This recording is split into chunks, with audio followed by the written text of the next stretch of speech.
Click go live. All right, so we're back for the second session of Proclus's commentary on the Timaeus, and we are actually getting into the text of the Timaeus itself. Proclus gave some kind of stereotyped opening remarks addressing the scopos and the symbology of the characters, the character of the dialogue, etc. So let's dive into the text itself now. So, quote from the dialogue. I see 1, 2, 3, but where, friend Timaeus, is the fourth person of those who, having been received by me yesterday at a banquet of discussion, ought now to repay me with a similar repast? So back to Proclus. Plato here, together with the grace and beauty of the words, raises and exalts the whole period. Praxiphanes, however, the disciple of Theophrastus, blames Plato, first because he makes an enumeration of 1, 2, 3 in a thing which is manifest to sense and known to Socrates. For what occasion had Socrates to numerate, in order that he might know the multitude of those that assembled to this conference? In the second place, he blames him because he makes a change in using the word fourth, and in so doing does not accord with what had been said before. For the word for is consequent to 1, 2, 3, but to the fourth, first, second, and third are consequent. These, therefore, are the objections of Praxiphanes. The philosopher Porfy, however, directly replies to him, and in answer to his second objection observes that this is the Grecian custom for the purpose of producing beauty in the diction. Homer, therefore, has said many things of this kind. Full of the brass descending from above, through 6 bull hides the furious weapon drove, till in the 7th it fixed. And in a similar manner in many other places. Here also the mutation has a cause, for to numerate the persons that were present was to point them out, for to say 1, 2, 3 is indicative. But he signifies the person that was absent, since it was impossible to point him out through the fourth. For we use the term the fourth of one that is absent. Okay. I don't know what exactly that means. Why they would use the fourth of one who is absent, or they use that version of the term, first, second, third, fourth, instead of 1, 2, 3, 4. So I'm kind of curious about that, but we'll let it go for now. I saw in this like an obvious kind of Pythagorean tetractys reference, something of that kind, kind of pointing to what is to be completed in this dialogue, pertaining to the fourth level, perhaps, of the tetractys, which signifies the cosmos. So, of course, you have the one monad, indefinite dyad, in the second level, and then the third level is harmonia, the 3 dots of the tetractys, and then the fourth is indicative of the cosmos. Of course, we have the 4 cardinal directions in like space and time. So that's I'm sure that Proclus will address that dimension, because I'm pretty sure that's somewhere in the symbology there. But okay. But to the former objection, Porphyry replies that if as many had been present as was requisite, it would have been superfluous to numerate them. But one of them being absent, of whose name we are ignorant, the enumeration of those that are present contains a representation of the one that is wanting, as desiring that which remains, and as being in want of a part of the whole number. Plato, therefore, indicating this, represents Socrates enumerating the persons that were present and requiring him who is wanting. For if he had known him, and had been able to manifest him by name, he would perhaps have said, I see Critias, and Timaeus, and Hermocrates, but that man I do not see. Since, however, he who was absent was a stranger, and unknown to him, he only knew through number that he was wanting, and manifests to us that so many were present. So I don't know where Proclus is getting this notion from, that he was unknown. I guess just the inference, as described, if he had known his name, Socrates would have called him by name. Seems to me more likely this is a kind of, literary device employed by Plato. We don't necessarily have to psychologize the character of Socrates in the dialogue to get at what's really going on, in my opinion. But yeah, so if the fourth was a stranger, this is interesting. I guess connecting it with the previous kind of symbolical point, the fourth representing the cosmos, Timaeus will mention that things pertaining to the cosmos only have a kind of probabilistic level of certainty. We can't know things of the world of generation. We can only know the universals. And so in that sense, being involved with the circle of the other and indefiniteness, things of the cosmos are strangers to us, perhaps, but okay, and manifest to us that so many were present. All these observations, therefore, are elegant, and such others of the like kind as may be devised by some in subserviency to the theory of the words before us. But it is necessary to remember that the dialogue is Pythagorean, and that it is requisite interpretations should be made in a way adapted to the philosophers of that sect. Okay, so perhaps Proclus will be getting to something similar to what I just mentioned. Such ethical Pythagoric dogmas, therefore, as the following, may be derived from the present text. Those men established friendship and a concordant life as the scope of all their philosophy. A kind of byword for a Pythagorean meeting another Pythagorean was friend, which is obviously a bit ambiguous. A lot of people call each other friends. Hence, Socrates, prior to everything else, adduces this by giving Timaeus the appellation of friend. In the second place, they thought that the compacts which they made with each other should be stably preserved by them. And for the fulfillment of these, Socrates desires the presence of the fourth person. In the third place, they embraced communion in the invention of dogmas, and the writings of one were common to all of them. So that's an interesting piece of lore about the Pythagoreans. It's interesting because we do have fragments of Philolaus and Archytas, who were, I guess, later Pythagoreans than the original Pythagorean communities. The Pythagoreans obviously were a persecuted sect. So by the time Philolaus was writing his books, which were attributed to him, reportedly Plato bought Philolaus's books to become familiar with Pythagoreanism. In addition to knowing Archytas, who was a disciple of Philolaus directly, Archytas was a member of the Academy, a very competent mathematician, as we were learning in Sir Thomas Heath's History of Greek Mathematics in one of the other groups. But, interesting that apparently the original Pythagorean communities did produce writings, but didn't believe in giving a kind of authorship designation to the texts. Okay, common to all of them. This also Socrates establishes, calling on them to become both guests and hosts, those that fill and those that are filled, those that teach and those that learn. And of course, like the guest-host relationship in all Indo-European societies was considered sacred. When you became a guest in someone's home, you basically had a lifelong obligation to that person. And likewise, if you hosted someone, you essentially entered into a quasi-familial bond with them.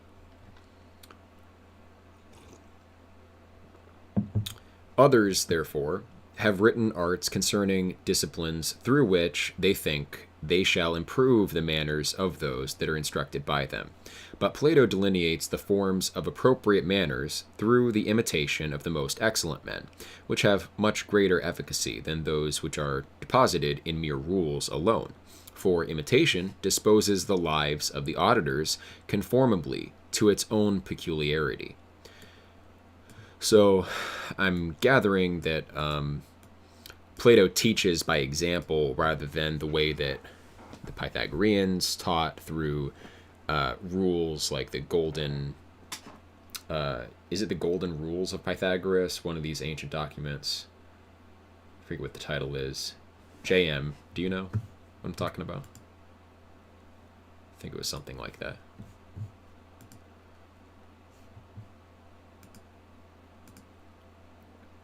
Okay. It might be the Golden Verses, but okay. So Plato goes beyond that, giving people characters to imitate.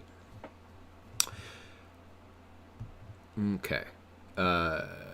Hence, through these things, it is evident what this is about, which the philosopher is especially abundant, that it is about the hearing of discussions, and what he conceived to be a true feast.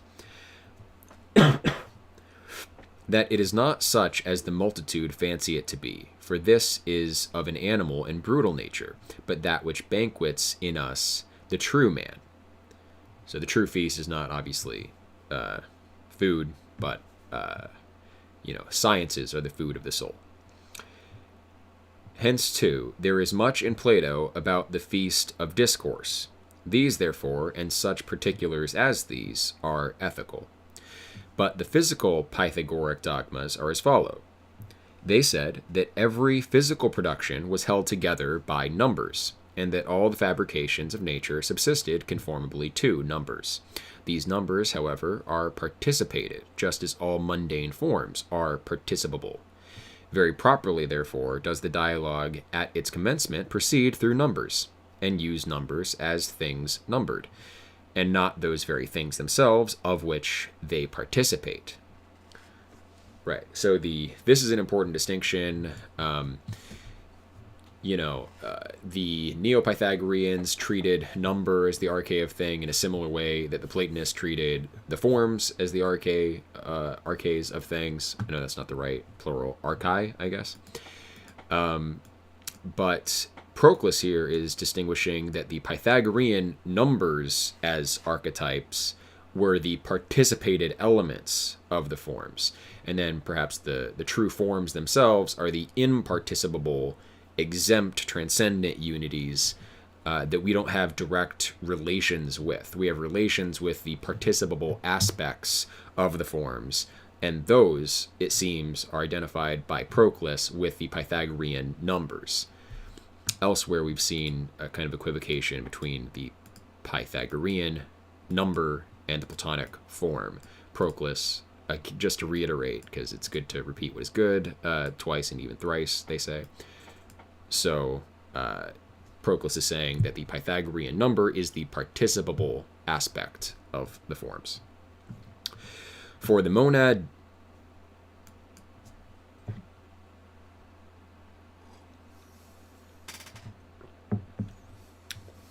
well, yeah, they were definitely aware of the golden ratio. That's phi, which is what Plato uses for the divided line. For the monad, dyad, and triad are one thing, and 1, 2, 3 another. For the former, okay. So this is probably not the distinction that I just interpreted. I should probably read a little bit more before just going off like that.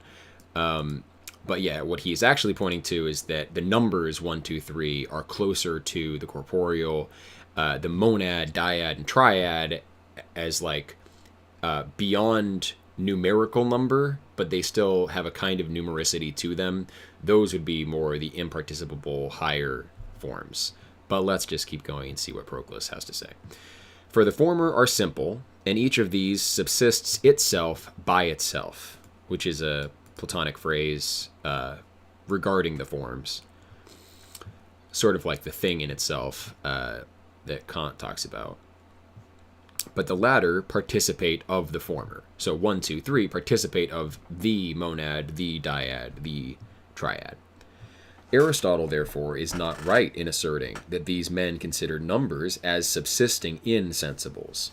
For how could this be admitted by those who celebrate number as the father of gods and men, and the tetractys as the fountain of ever-flowing nature? But since the dialogue is physical, it makes its commencement from participated numbers, just as are all numbers that are physical.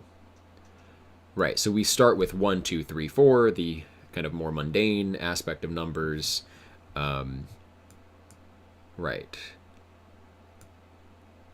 Because this is a physical dialogue. Makes sense. Of course, Iamblichus believed that numbers and mathematicals in general are at the same level as the soul, and the principle of the cosmos is the world soul. So, soul is essentially at that kind of cosmic level, because what does the world soul do? It animates the world body. So that's why something that might be thought of as a psychical, ontological level number, the mathematical's soul, is also inherently dealing with the physical, perhaps.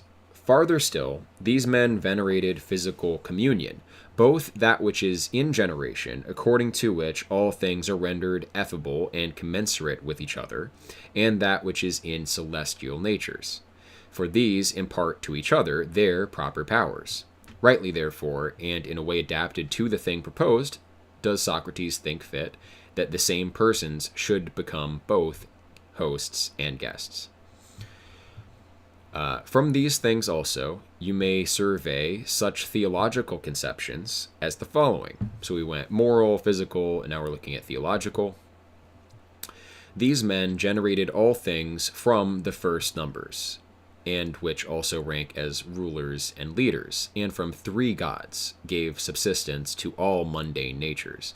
Of these 3, the monad, dyad, and triad are indicative, so that it is requisite to begin from these, and that he who surveys nature inwardly should look to these.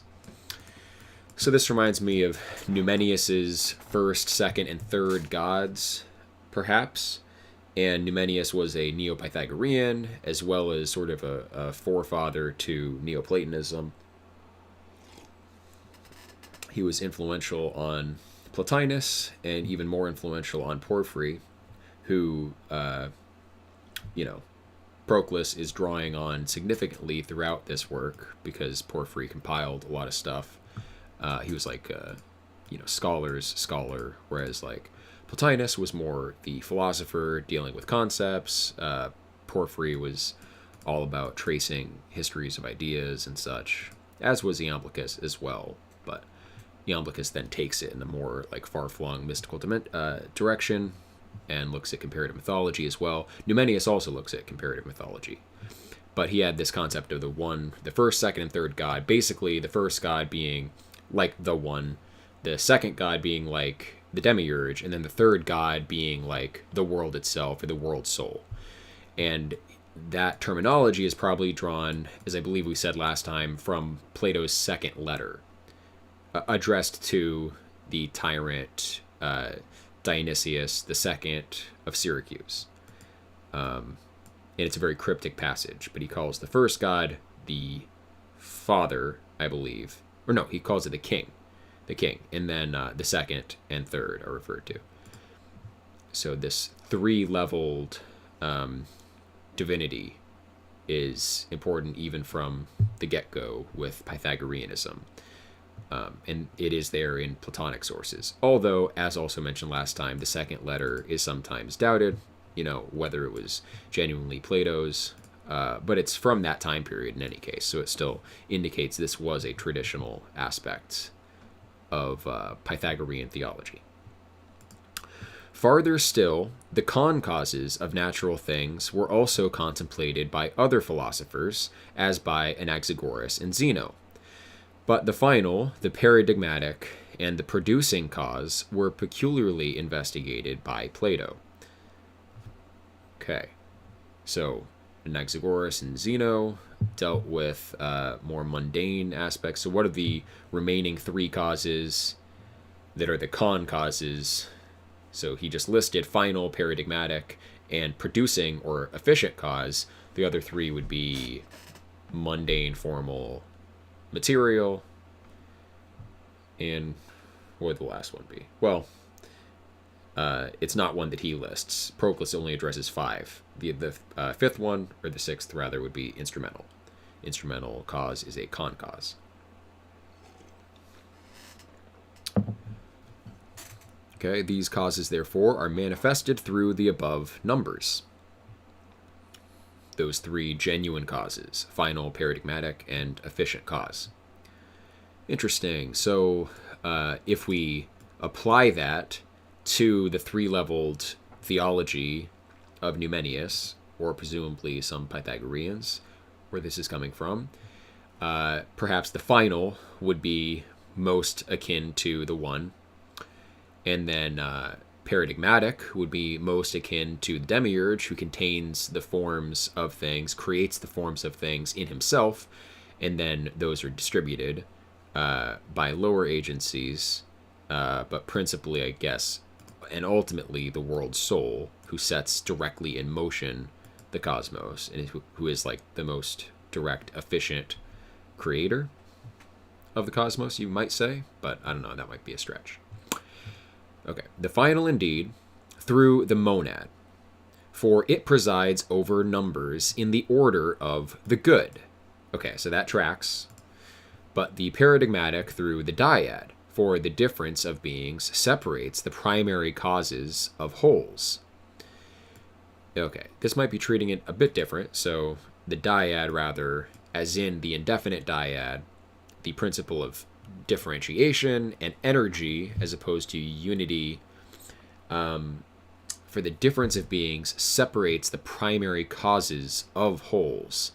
So the indefinite dyad creates the order of henads, or the primary causes of all various wholes. Henads are species of unity, and those are initiated through the dyad, whereas with the monad alone, prior to the action of the dyad, we just have the one in itself. And then besides this, the dyad is the principle of the tetractys of intelligible paradigms. Okay. But the producing cause is signified through the triad. For intellect is adapted to the triad, since it is the third from being through life as the medium, or from the Father through power, or from the intelligible through intelligence. Right, so we have intelligibles, intelligence, and then intellect as the third. So here, there are all sorts of triads, by the way, in Proclus in general, and arguably in Platonism. So we are looking here at the second hypostasis in general, where intelligibles are the first phase of the second hypostasis, intelligence is the second phase, and then intellect, the reverting phase, is third.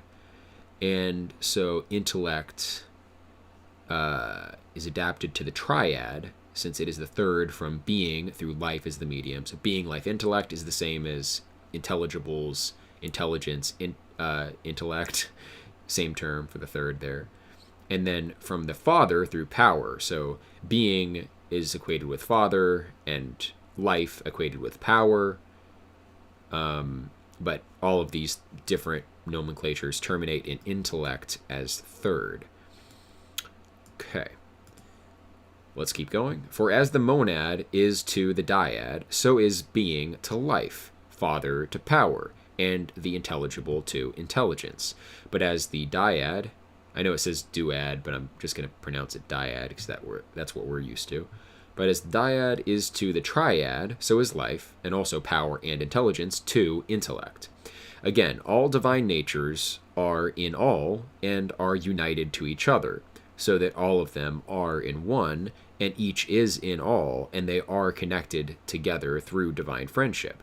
The sphere also which is there comprehends the one union of gods. So it sounds like he's just kind of stressing that we can draw this trichotomy, but all aspects are in all already. And what would be the good Proclean way of putting that?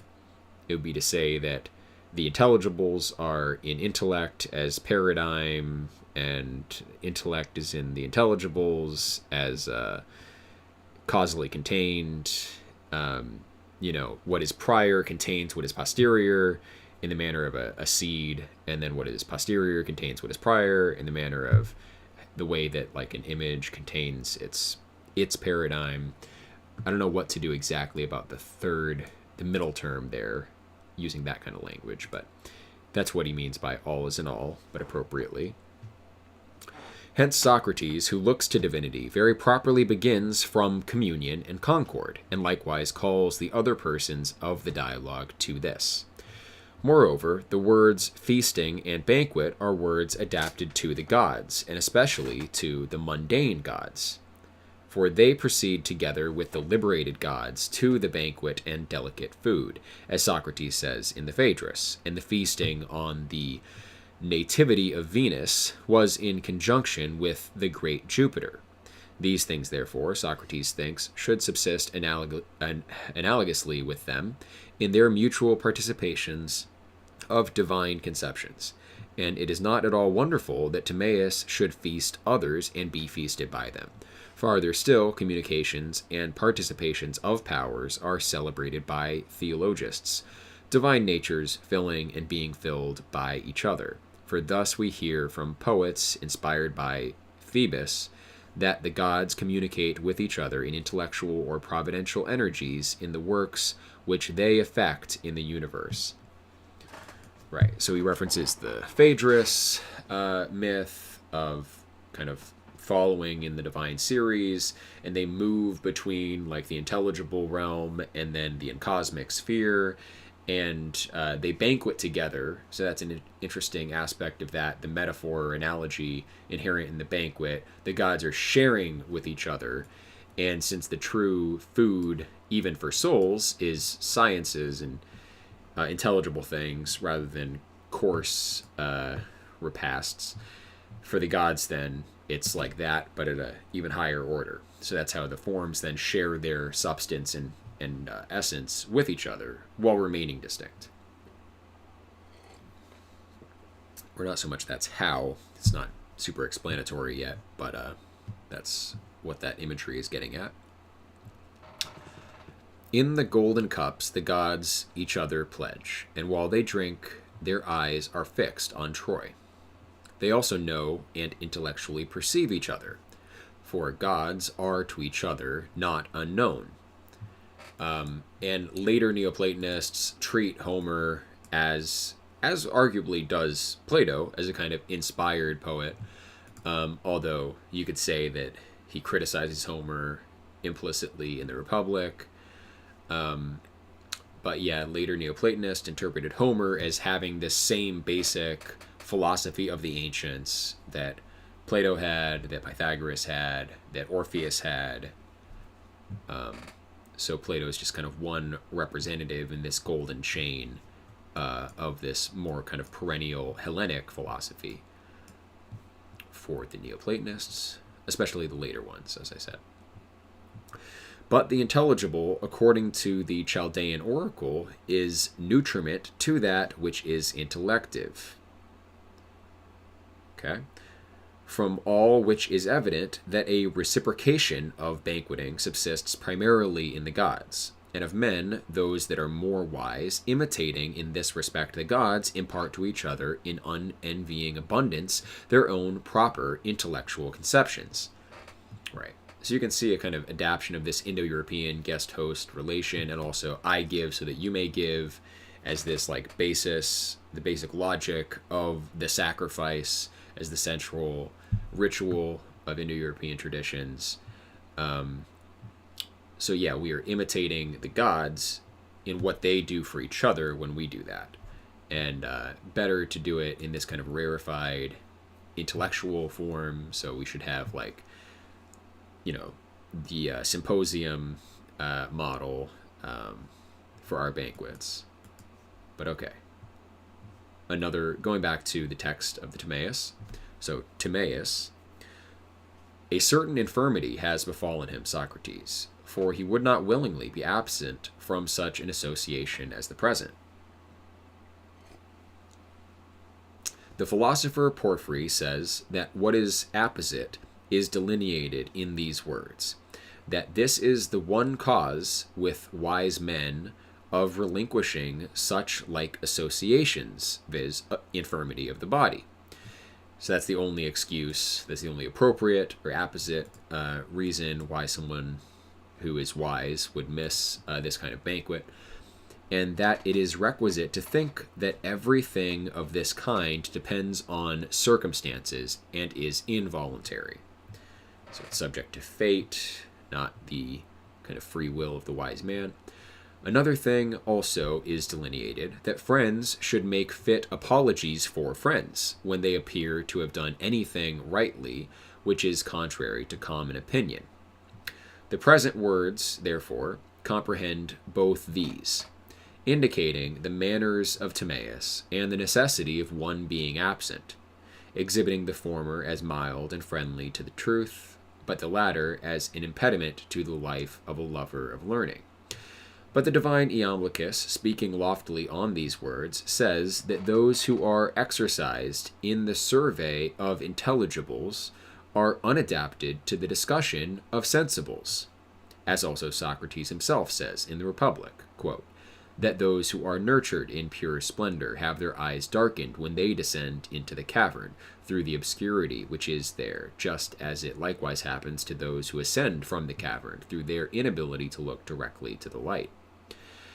Through this cause, therefore, the fourth person is wanting, as being adapted to another contemplation, that of intelligibles. So this stranger then apparently is not even appropriate to be there for a discussion of the sensibles, because he's too much interested in intelligibles, or I guess you shouldn't say too much, but like too much for the purposes of engaging in a physical disquisition. It is also necessary that this, his infirmity, should be a transcendency of power, according to which he surpasses the present theory.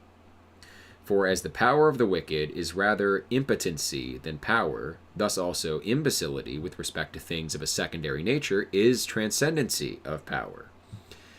Which doesn't really jive with the Republic passage quoted, because Plato says that if you can train yourself, force people to go back down into the cave, go back and forth, in fact, do this kind of anagoge cycle, then the people who have been out and come back down will actually learn to perceive the shadows 10,000 times better than the people in the cave. So, slight inconsistency with the point that Proclus is making just here, but he's also characterizing a remark of Iamblichus, not his own thought. So, according to Iamblichus, therefore, the person who is wanting is absent in consequence of being incommensurate to physical discussions, but he would have been willingly present if intelligibles were to have been considered. And to defend Iamblichus, it is said that like the ultimately wise man wouldn't want to be engaged in affairs of the state. It's only for the good of the state, but perhaps it is still like the way that Aristotle, talking about what the good man in the state is like versus like someone who doesn't need the state and transcends the state. They are wiser in a sense, but they're not even mortal. They're not even human at that point, like the sannyasi. So even Aristotle points to this like exemplary human life being beyond society, whereas the topic in the Republic is the ideal state. So maybe that leaves room for it's okay to have like the sage who is world renouncing and just totally interested in the intelligibles, and maybe they still deserve like the top seat even above the philosopher king.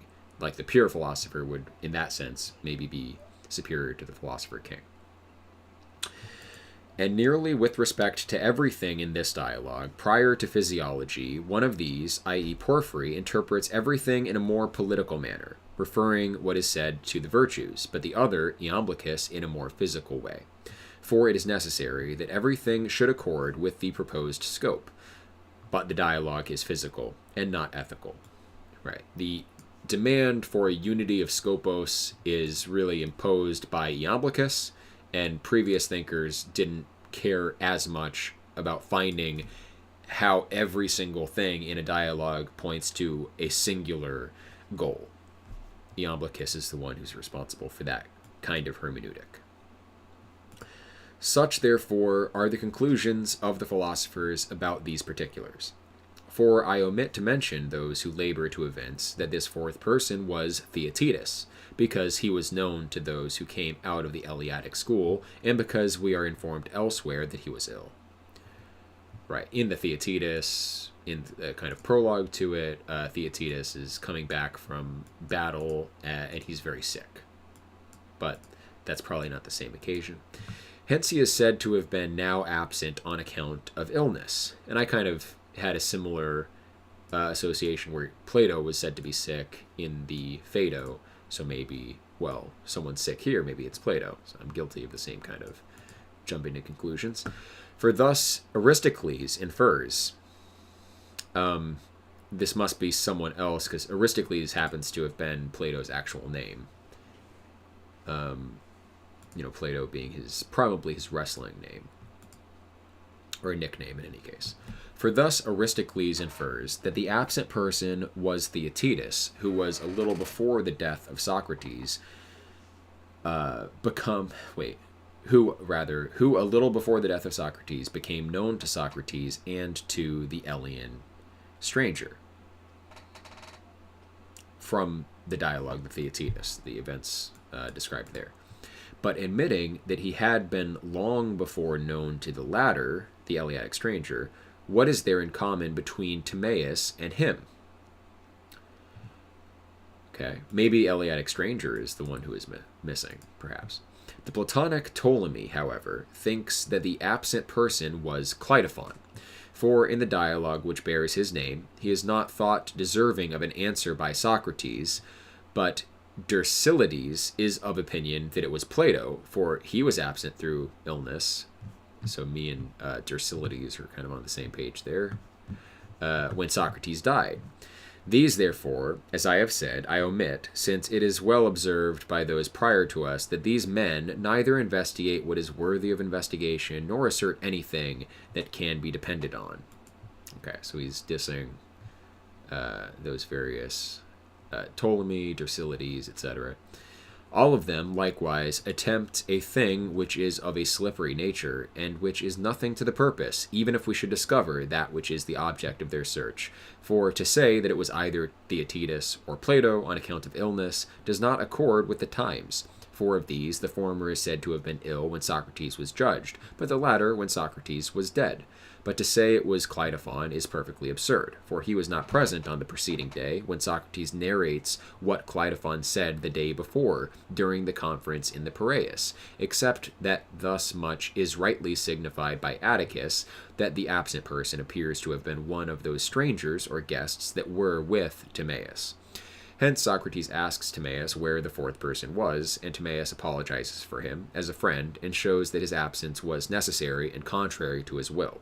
And thus much for what is said by the more ancient interpreters. What, however, of our preceptor, Syrianus, or let me rephrase that, what, however, our preceptor, Syrianus, has decided on this subject must be narrated by us, since it is remarkably conformable to the mind of Plato. He says, therefore, that in proportion as the auditions are about things of a more venerable and elevated nature, in such proportion the multitude of hearers is diminished. That's a good point.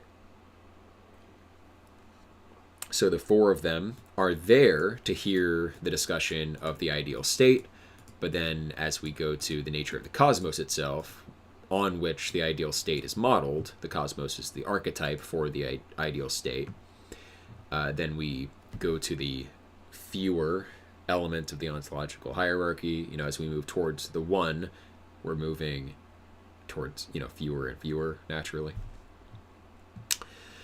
But the discussion in the Timaeus becomes, as it proceeds, more mystic and arcane. Hence, in the former discussion of Apollody during the conference in the Piraeus, the hearers were many, and those who had names were 6. So the actual discussion was 6 were there. But then Socrates narrates that discussion with those 6 people to an audience of 4. Okay, yeah, he's just saying the same thing. I'll just keep reading. But in the second conference, which is narrated by Socrates, those who receive the narration are 4 in number. Although it's the same topic for 6 and 4. So I don't know if the same point is made by that kind of reiteration. And in the present conference, the 4th person is wanting, but the auditors are 3. And by how much the discussion is more pure and more intellectual, and by so much the more is the number of auditors contracted.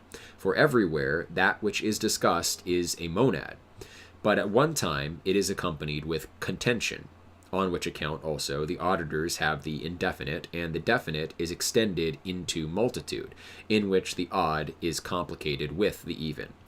At another time, however, the discussion is narrative, yet is not liberated from opposition and dialectic contests. Hence also the auditors are 4 in number.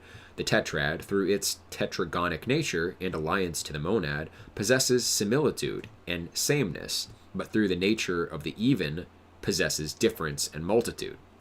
The even, the table of the indefinite dyad, Pythagorean table of opposites, again, more like Pythagorean trivia that I have to remember.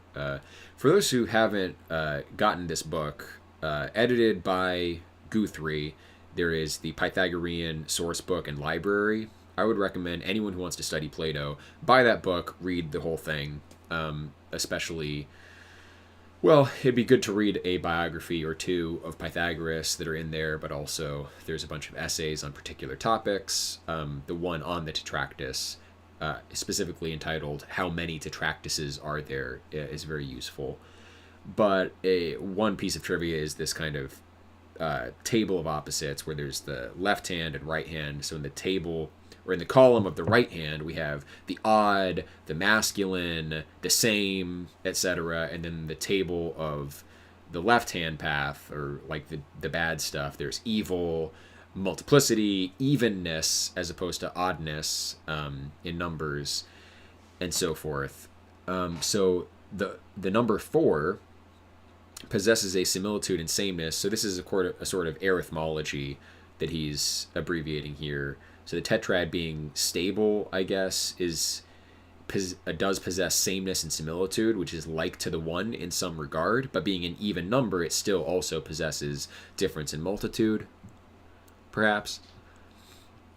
Okay.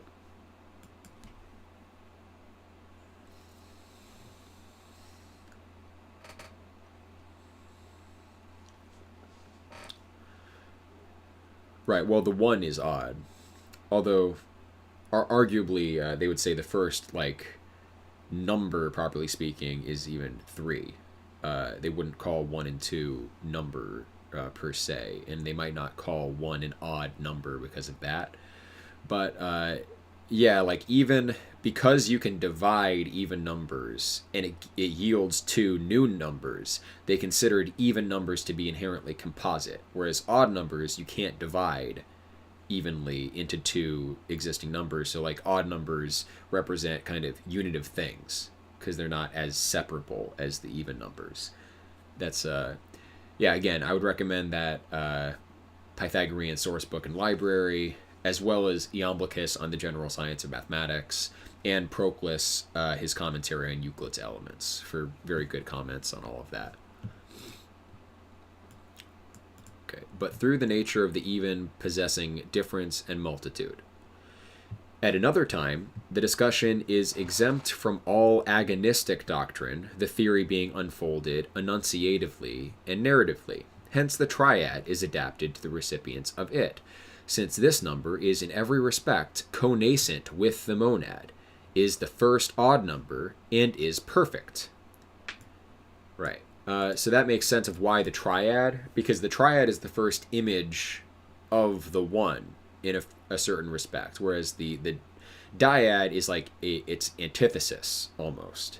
The triad, then, is a return to that, unitive nature. It's a perfect number, so images of divinity will be triune. You can't help but think of, the Christian Trinity here. Pseudo-Dionysius. Arguably, places the Trinity as the outward-facing aspect of the Godhead. People will debate this, but as I read the mystic theology of Pseudo-Dionysius, it does seem that he kind of reserves the kind of essence or inward-facing aspect of the Godhead for a fundamental unity or simplicity, and then the outward, the way that it manifests, the first image of that Godhead that faces towards creation will be a Trinity. And even the one itself, Proclus will treat as having a threefold participable aspect. So the one itself, in itself, will be imparticipable and totally transcendent. And then the participated aspect of the one will have its three phases, its abiding, proceeding, and reverting phases, just like the second hypostasis has being, life, intellect. So the one has the abiding one, the preceding one, and the reverting one. For as of the virtues, some of them subsist in souls, the parts of which are in a state of hostility to each other, and measure the hostility of these parts. But others, separate indeed from this hostility, yet are not perfectly liberated from it, and others are entirely separated from it.